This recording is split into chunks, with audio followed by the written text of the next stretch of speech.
What is up, everyone? Before I get into the video, let me remind you, if you like my content, hit that like and subscribe button. Also, if you want to be notified when the content drops, hit the bell icon. And as usual, if you feel the need to support me, hit me up on my Patreon at patreon.com/uncommonramen, capital U, capital R. I do all this in my free time, so any amount of support can help me bring more of this content to you more often. All right, so today I wanted to take a look at another fun little deck tech. This one is a little bit more expensive than some of the other ones that I've done in the past. I just happen to have a large portion of these cards already in my collection. This is probably the highest level that I tend to build at. Although I guess I took a few liberties here and there. Needless to say, this is not C by any means. So today we're taking a look at Jhoira of the Githyu. This is a Is It Commander blue-red. For 1, a blue and a red, you can tap 2 to exile a non-land card from your hand and put 4 time counters on it. If it doesn't have Suspend, it gains Suspend. So essentially what we're doing is we're cheating things into play.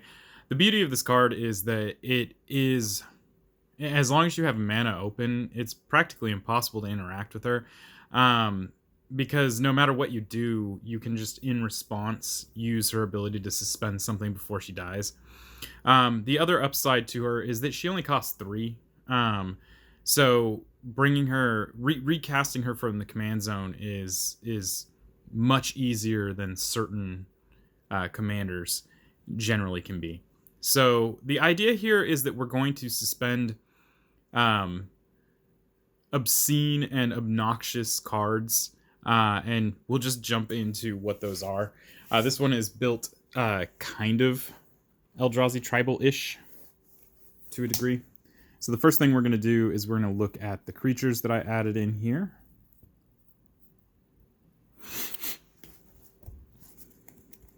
All right, for starters, we have Aeon Chronicler. This is 3 and 2 blue for a star. Aeon Chronicler's power and toughness are each equal to the number of cards in your hand. You can suspend it for X with X 3 and a blue, and X can't be 0. Whenever a time counter is removed from Aeon Chronicler, while it is exiled, draw a card. So typically speaking, you could pay the 3 and a blue plus X to suspend this, but really honestly, this is in here for incremental card draw. So you just suspend it with Jhoira, it gets 4 counters without having to pay for, any of the cost for suspending it, and you get to draw 4 cards before it becomes a creature. Just a really interesting card. Good for the draw. Next up, we have Arcanus the Omnipotent. This guy is 3 and 3 blue for a 3/4. You can tap it to draw 3 cards, and you can tap 2 and 2 blue to return it to its owner's hand. This is a walking Ancestral Recall that you can do every turn. And again, if you're suspending this, you don't have to pay the 6. And it also returns itself to your hand to protect itself. Just super good. Next up, we have Artisan of Kozilek. This is 9 for a 10/9. When you cast this spell, you may return target creature card from your graveyard to the battlefield, and it has Annihilator 2. This is a big body, and it recurs something from the graveyard, so just really fantastic. Next up, we have Bane of Bala Ged. This is 7 for a 7/5. Whenever Bane of Bala Ged attacks, defending player exiles 2 permanents he or she controls. I don't know if that was supposed to be like a pseudo Annihilator. I guess Annihilator doesn't necessarily exile them.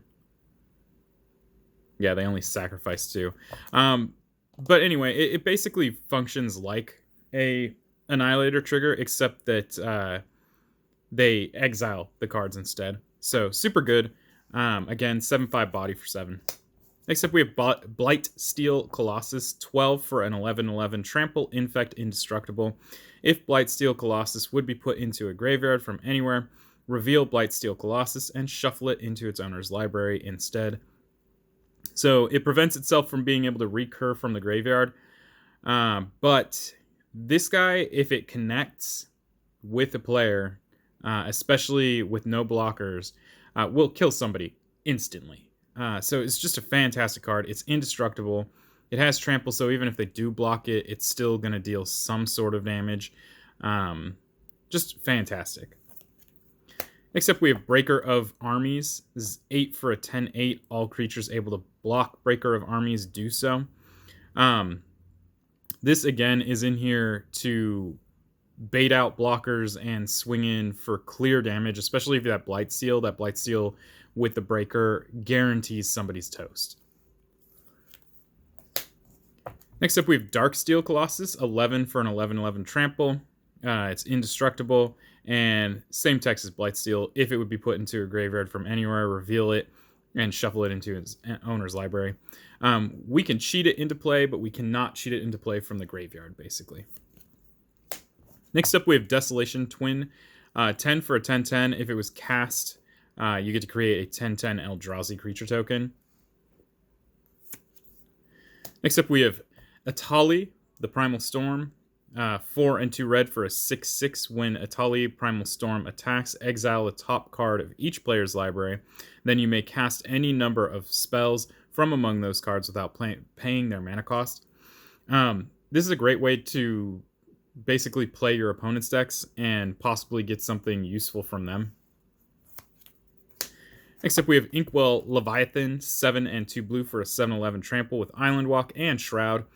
This is just a really sticky creature. It has Shroud, so your opponents cannot interact with it by targeting it. So the only way this guy is going to die is through a board wipe of some sort. If your opponents are playing blue, then this guy is straight up unblockable to them. And even if it is blockable, it has trample, and 7 damage is no slouch.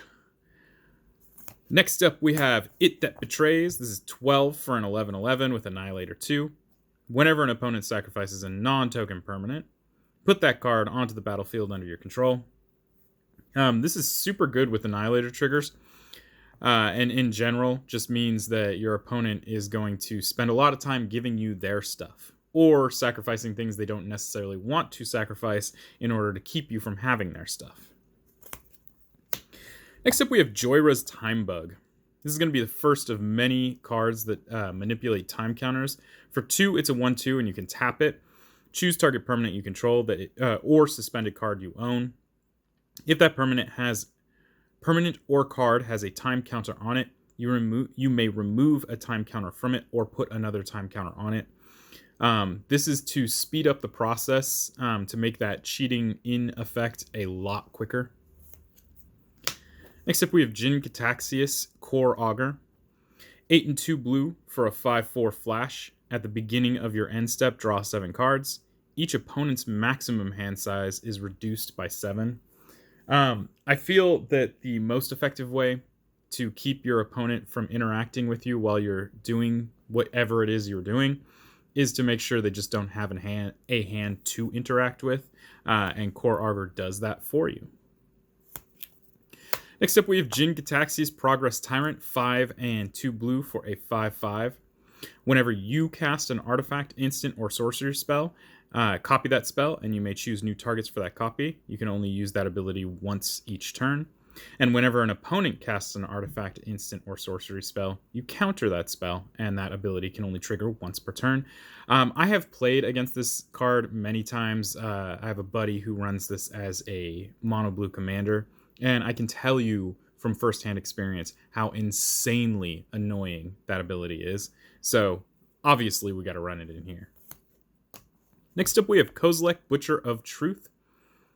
10 for a 12/12. When you cast the spell, draw 4 cards. Annihilator 4. When Kozilek, Butcher of Truth is put into a graveyard from anywhere, its owner shuffles their graveyard into their library. Again, a big body with Annihilator 4 and a really neat win cast trigger.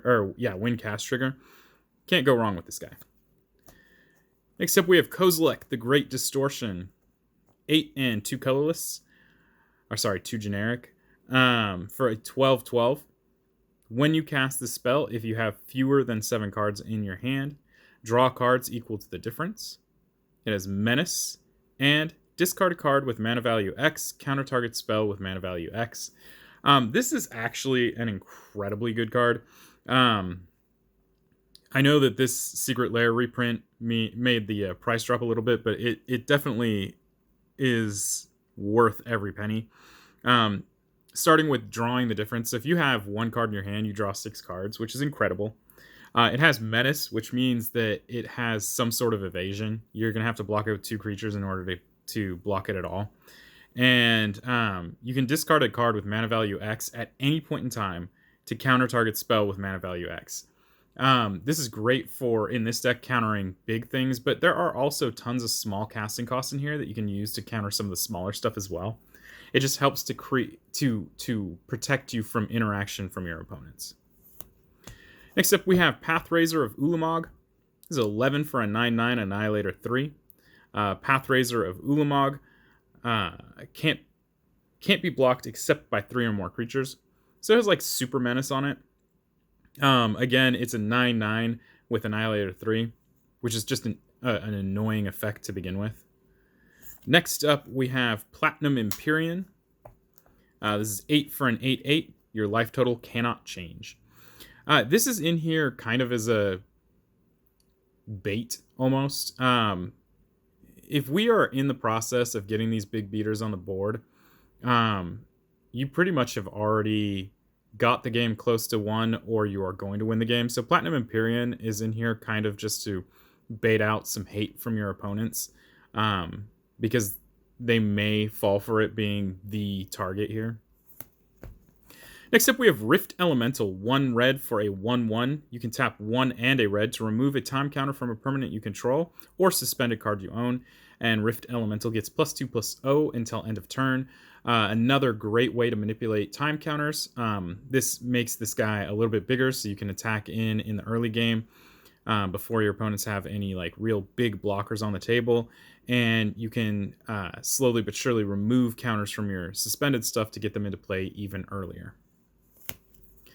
Next up, we have Shivan Sandmage, 2 and 2 red for a 3/2. When it enters the battlefield, you get to choose one. Either remove 2 time counters from target permanent or suspended card, or put 2 time counters on target permanent with time counters with a time counter on it or suspended card. And this guy you can suspend for 4, and all you have to do is pay 1 red. So you can drop this on first turn if necessary. Which actually, in this deck, would work out really well for cheating in some of the other cards that you have. Next up, we have Sphinx of the Second Sun, 6 and 2 blue for a 6/6 flying. At the beginning of your post-combat main phase, you get an additional beginning phase after this phase, which consists of your untap, upkeep, and draw steps. This is really incredible because you remove time counters during your upkeep, which means you get 2 upkeeps with this card, and you get to remove 2 time counters.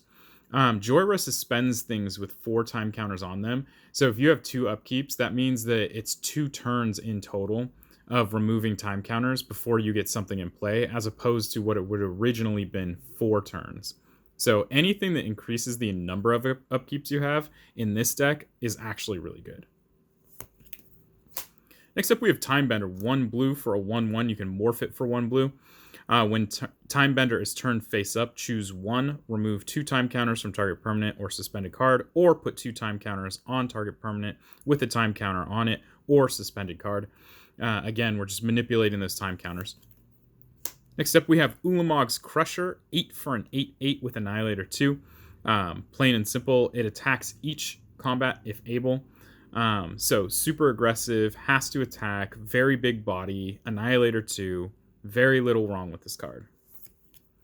Next up, we have Ulamog, the Infinite Gyre, 11 for a 10/10. When you cast this spell, destroy target permanent as indestructible and Annihilator 4. And when Ulamog, the Infinite Gyre, is put into a graveyard from anywhere, its owner shuffles their graveyard into their library.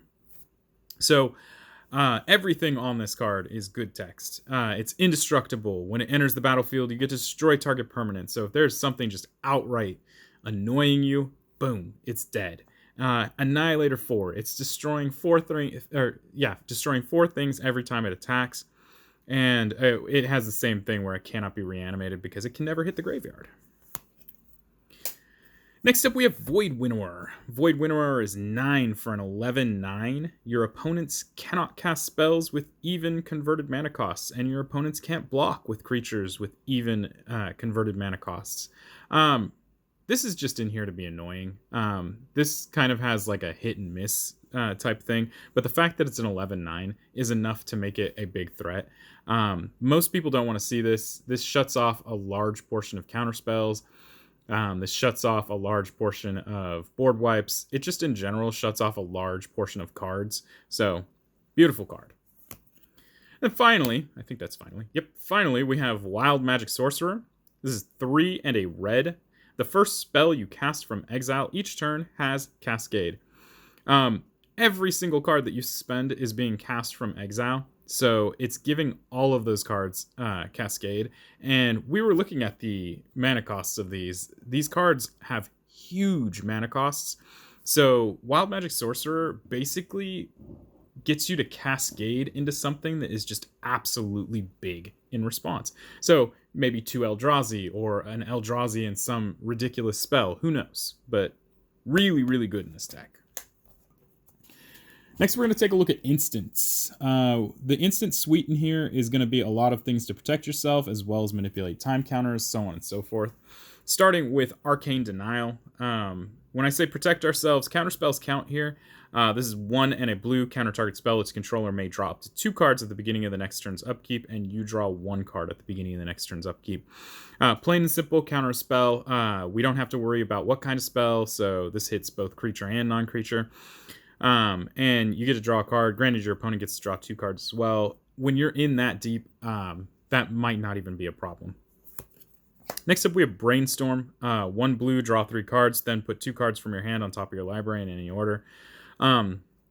This is just incredible utility. You can filter out cards that maybe you don't need right away, put them back in an order that makes sense to you, and at the same time, have a handful of cards that you do need. So, just really good card.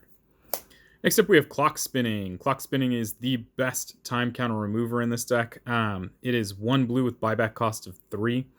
You can choose a counter on target permanent or suspended card and remove that counter from that permanent or card and put another one of those counters on it. I like this because it's versatile. It's not just going to hit your time counters, but it can also hit your loyalty counters. It can hit -1/-1 counters. It can hit a slew of different counters that are both beneficial and not beneficial. And you can choose what happens with those. So just an incredibly good card. Next up, we have Counterflux. 2 blue and a red. This spell can't be countered. Counter target spell you don't control. And you can overload it for 1, 2 blue and a red. This is a fantastic way to stop somebody who's also cascading, especially if you know they're going to cascade multiple times. But also is just an effective counterspell that can't be countered. Next up, we have Counterspell. 2 blue, counter target spell. Doesn't get any more simple than that. Super good card. Then we have Cyclonic Rift. 1 and a blue to return target permanent you don't control to its owner's hand. You can overload this for 6 and a blue. I do not have to overstate the fact that if this goes off, it is likely going to be the end of the game. It's just a very powerful one-sided board wipe. Next up, we have Fury Charm. 1 and a red, choose 1, destroy target artifact, or target creature gets +1/+1 and gains trample until end of turn, or remove 2 time counters from target permanent or suspended card. The +1/+1 trample is actually really good in this deck because not everything in here has trample. In fact, most of it doesn't. So if you are trying to shut somebody out with damage, it's a great way to get through. Destroy target artifact is just a really good way to get rid of something that's super annoying that's keeping you from possibly attacking. Maybe they have a Norn's Annex in play or something to that effect. And then finally, the real reason the card is in here, you can remove 2 time counters from target permanent or suspended card. I mean, we can't argue with that. It's basically, again, going to cheat in something much quicker than it normally would. Next up, we have Mystical Tutor. 1 blue. Search your library for an instant or sorcery card, reveal it, then shuffle it. All right, then shuffle and put that card on top. Just so we can get an instant or sorcery that we need. Who knows? Maybe this is going to target our clock spinning, so we can get that in our hand. It could be any number of things. Next up, we have negate. 1 and a blue, counter target non-creature spell. Pretty simple, cut and dry. We got suspend. For 1 blue, exile target creature and put 2 time counters on it. If it doesn't have suspend, it gains suspend. So this is in here for 2 purposes. The first purpose is that you can actually use this against your opponent to suspend something that might be detrimental to you, so that they have to wait a couple turns before it hits the table again. The other thing is that you can actually use this to protect yourself. If a board wipe is going to hit and there's a specific creature that you want still alive, you can just suspend it again, and 2 turns later, it'll come back into play. And more importantly, with this deck, we're going to be removing time counters pretty often, so it might not even be 2 turns that you have to wait for it to come back. Next up, we got time crafting. X and a red, choose 1. Remove X time counters from target permanent or suspended card, or put X time counters on target permanent or with a time counter on it or suspended card. Again, this is really cool in here because we are, for the most part, only going to be seeing around 4. So for 4 and a red, you can just outright play one of your suspended cards. I don't see any downside to it. And then I believe finally we have Unwind, 2 and a blue, counter target non-creature spell, and then untap up to 3 lands. So it plays itself without having to really... I mean, you have to tap for it, but you will eventually untap those lands if it resolves, and you counter target non-creature spell. And again, the counters are in here, so if you're getting targeted by something that is absolutely going to stop you from doing what you need to do, you use the counter spells then. You don't want to use counter spells willy-nilly for nothing. It's a 100-card format, 100-card singleton format with 4 players at the table. You're going to have 3 players that you're dealing with. You need to use those counter spells really smart. All right, next up, we're going to take a look at sorceries.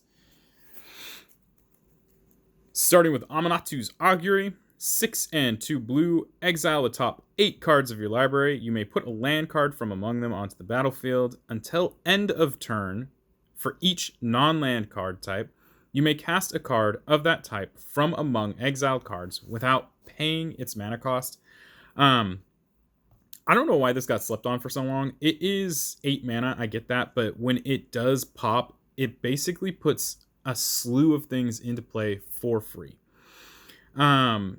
So you can't really argue with that. In this, it could pop as soon as turn, I don't know, 5, if you have Jhoira in play and enough time counter manipulation. Next up, we have Beacon of Tomorrows. 6 and 2 blue, target player takes an extra turn after this one, and then you shuffle Beacon of Tomorrows into its owner's library. So it's just going to continue reoccurring. I love this card. Next up, we have Blasphemous Act. 8 and a red, costs 1 less for each creature on the battlefield, and deals 13 damage to each creature. A great board wipe, just in general. Next up, we have Expropriate, a very salty card. 7 and 2 blue, Council's Dilemma. Starting with you, each player votes for time or money. For each time vote, take an extra turn after this one. For each money vote, choose a permanent owned by the voter and gain control of it. Exile Expropriate. Either your opponents are going to give you an extra turn, which they're probably not going to do, or they're going to give you a permanent they control. If you play this with really good timing, you're going to get really good permanents. So, very good card. Next up, we have Inevitable Betrayal. It's suspend for 3. If you pay 1 and 2 blue, you get to search target opponent's library for a creature card, put that card onto the battlefield under your control, then that player shuffles. Again, inevitably, there's going to be at least one player at the table who's playing big, mean beaters, so this is a great way to get those into play. Also, this is a great way to disrupt combos by taking combo pieces out of their deck and putting them into play on your side. You just have a lot of versatility here. Next up, we have Inspiring Refrain. 4 and 2 blue, draw 2 cards, exile an Inspiring Refrain with 3 time counters on it. You can also suspend this for 3 if you pay 2 and a blue. This just continuously recasts itself after the first time it's been cast, because it will resolve and suspend itself again. And you get to draw 2 cards. So, especially if you have time counter manipulation in here, you could do this literally every turn. Next up, we have Overflowing Insight. This is a sleeper card. This doesn't get played as often as it should. I think that there's a lack of people undervalue this card. This is 4 and 3 blue. Target player draws 7 cards. You just reset your hand. In this deck, that's incredible. Even if you end up drawing more than your maximum hand size, you're probably going to end up suspending a good chunk of those anyway. So just incredible. Next up, we have Ponder. 1 blue, look at the top 3 cards of your library, put them back in any order. You may shuffle your library, and then you get to draw a card. So you can set up so you draw something you want, or if nothing was good, you can shuffle and try your luck. Next up, we have Rousing Refrain. This is 3 and 2 red. Add red mana for each card in target opponent's hand until end of turn. You don't lose this mana as steps and phases end. Exile Inspiring Refrain with 3 time counters on it. And for 1 and a red, you can suspend this for 3. This is just like the Inspiring Refrain in the sense that it will continuously cast. And again, with time counter manipulation, you're probably going to be able to do this every turn, which means you get a huge amount of red mana depending on players' hands. Like, I would say between 2 and 5 on average mana per turn just for free. I mean, I don't see any downsides to that. Next up, we have Time Warp. 3 and 2 blue. Target player takes an extra turn after this one. Very simple card. Very nice. Easy to do. Love it. Next up, we have Treasure Cruise. 7 and blue. It has Delve, and you can draw 3 cards. This can cost as little as 1 blue, depending on how many cards are in your graveyard. But more importantly, you can just suspend this guy, and all of a sudden you just draw 3 cards after 4 time counters are removed. And then finally, a card that was made famous by Jhoira of the Githyu, and in fact was banned because of Jhoira of the Githyu, and just recently got pulled off the ban list for reasons I'm not really sure why. Worldfire. 6 and 3 red. Exile all permanents. Exile all cards from all hands and graveyards. Each player's life total becomes 1. This is a deadly card, especially in this deck. Essentially what you want to do is suspend this, and then wait a turn or 2, and then suspend a whole bunch of nasty beaters. This will resolve, bringing everyone down to 1 life and get rid of all their hands, all their graveyards, and all their permanents in play, including lands, forcing them to restart while you still have cards suspended off to the side. And after those time counters are removed from those, you get a whole board state while everyone else is still starting over. This is just a deadly card. Next up, we're going to take a look at artifacts. Starting with Arcane Signet, which is in every commander deck. 2 colorless. To play, you can tap it to add 1 mana of your commander's color identity. We got Is It Signet for 2. You can pay 1 and tap it to add 1 blue, 1 red. We got Lightning Greaves for 2. We have an equipment here. Equipped creature has haste and shroud. Equips for 0. Good way to protect Jhoira. We got Mind Stone. This costs 2. You can tap it for 1 colorless, or you can tap 1 and sacrifice it to draw a card. We got Mox Tantalite. You can suspend this guy by paying 0, suspending it for 3. You can tap it to add 1 mana of any color. We got Soul Ring. Costs 1. You can tap it for 2 colorless. We got Soul Talisman. You can suspend this for 1, putting 3 counters on it. You can tap it for 2.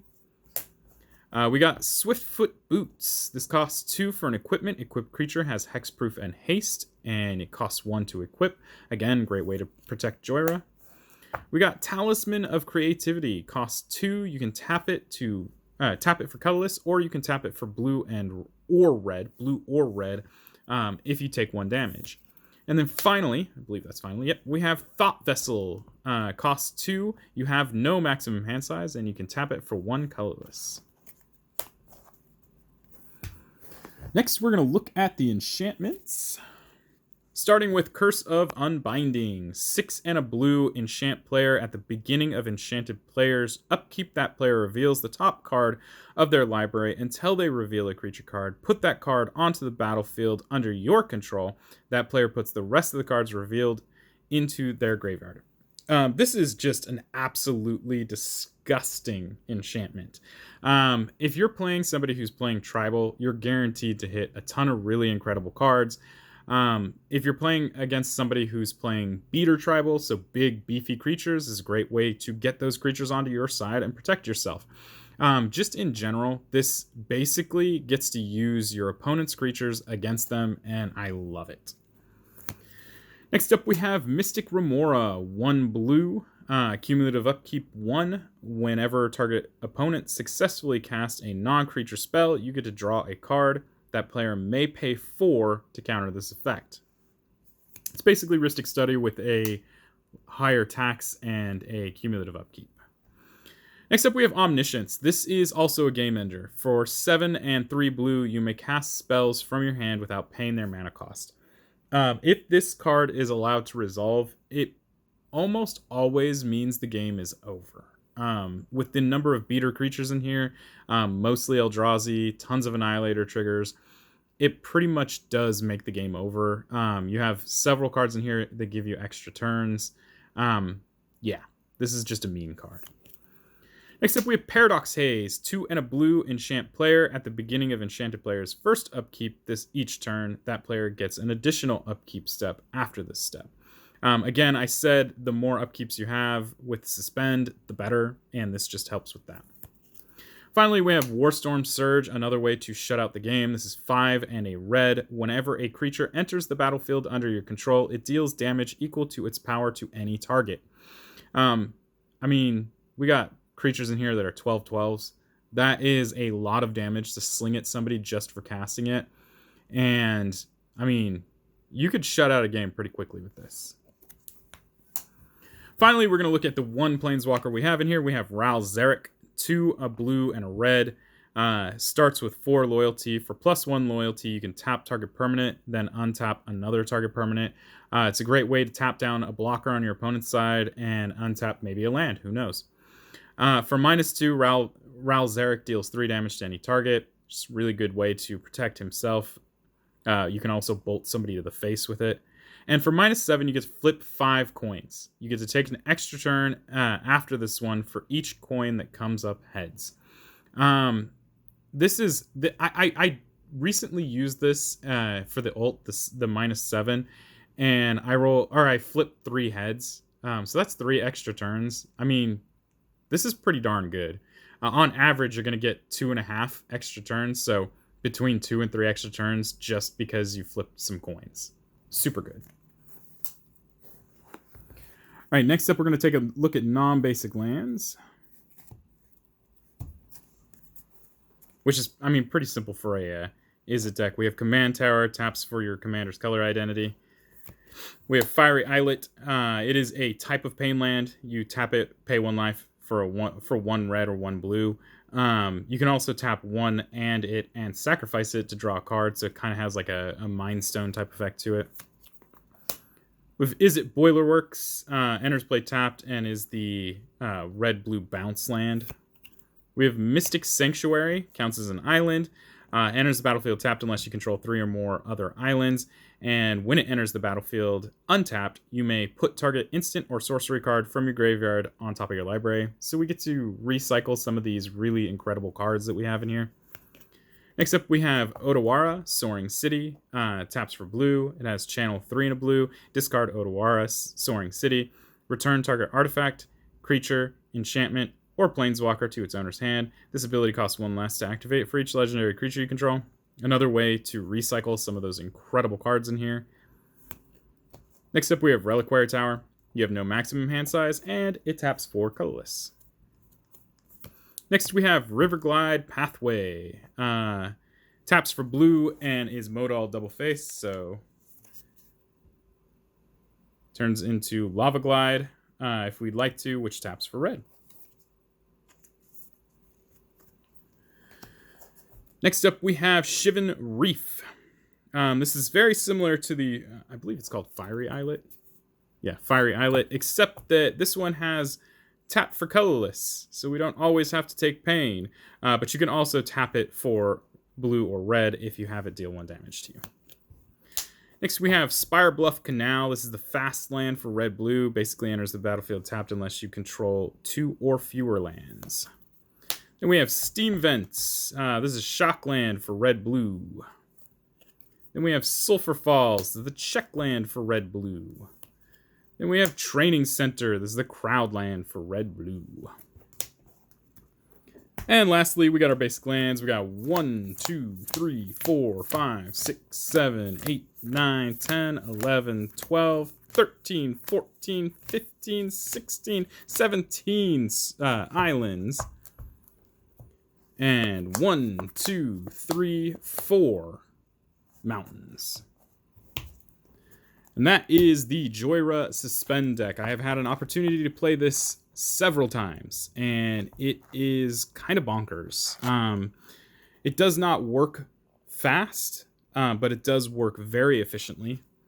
The other part of this is that even though you're broadcasting what you're doing, you're putting down so many threats that it kind of sometimes sends your opponents into an analysis paralysis situation where they can't decide which is the bigger threat. I can't tell you how many times people have just allowed my omniscience to resolve. And that is just a no-no. Omniscience should be kill on sight. You should not let it resolve if you have a counter. You should be saving up any kind of disenchants or anything for it, should it hit the table, because it will pretty much end the game if it gets put into play. So yeah, there you go. Jhoira of the Gityu. Suspend deck. That's basically it. If you have any questions or comments, leave those down below. Let's keep them positive. I will be removing negative comments. And guys, until next time, peace.